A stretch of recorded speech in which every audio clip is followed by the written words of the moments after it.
10 वर्षानंतरचा रत्नागिरी सिंधुदुर्ग जिल्हा ओके. कारण तुम्ही आता 20 वर्षापासून आहात आणि आताची डेव्हलपमेंट पण बघताय. तुम्हाला पण माहिती आहे की अजून ट्रेनची फ्रिक्वेन्सी वाढते आहे. म्हणजे आपल्या कोकण रेल्वेचं पण एक्सपान्शन वाढत आहे.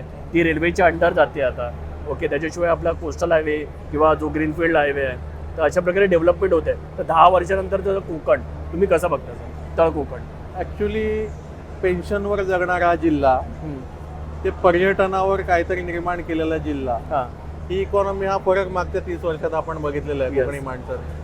त्याच्यात आमचा व्यवसाय मला वाटतं शेतीनंतर सगळ्यात जास्त रोजगार देणारा व्यवसाय आहे, यस बिल्डिंग कन्स्ट्रक्शनचा.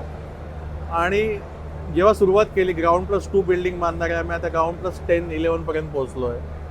मुंबई पुण्याच्या लेवलच्या बिल्डिंग्स आम्ही बांधतोय.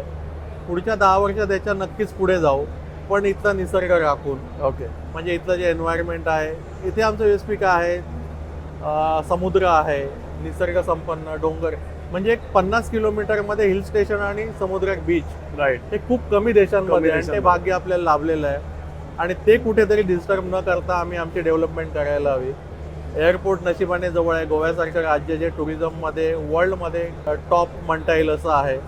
मग त्या दृष्टीने आम्ही काहीतरी करायला हवं. आणि क्रीडा आहे म्हणून आमची जबाबदारी नेमकी आहे ती, आणि आमच्या सगळ्या मेंबरना त्याची जाणीव आहे ना. ओके. संपूर्ण व्हिडिओ पाहण्यासाठी प्रगत लोके टॉक्सच्या यूट्यूब चॅनेलला व्हिजिट करा.